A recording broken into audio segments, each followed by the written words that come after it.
નમસ્કાર દોસ્તો, એક મિડલ ક્લાસ વ્યક્તિ લોઅર મિડલ ક્લાસ તરફ કેમ સરકી રહ્યો છે ખબર?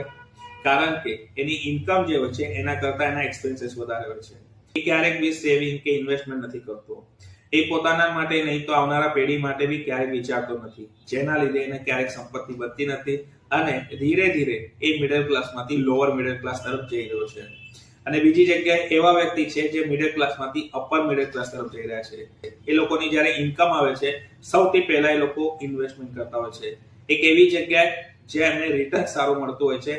Gold, silver, real estate, mutual fund એવા એસેટ્સમાં રોકાણ કરે છે જ્યાં રિટર્ન સારું મળતું હોય અને ઇન્ફ્લેશન રેટને બીટ કરે છે. 10,000 રૂપિયાની એસઆઈપી સ્ટાર્ટ કરો, 20 વર્ષ માટે 12% બી રિટર્ન્સ મળે તો તમારી પાસે થઈ શકે છે 92 લાખ રૂપિયા. તો દોસ્તો, તમને બી મ્યુચ્યુઅલ ફંડની જર્ની મારી સાથે મારી એડવાઇઝરી થ્રુ સ્ટાર્ટ કરવી છે. તમારી પ્રોફાઇલમાં એક લિંક આપી, એના પર ક્લિક કરો, ફોર્મ ભરો. મારા તરફથી તમને કોલ બેક આવશે તમારા ફિનાન્શિયલ જર્ની માટે. લાઈક, ફોલો એન્ડ શેર કરવાનું ના ભૂલતા. Thank you.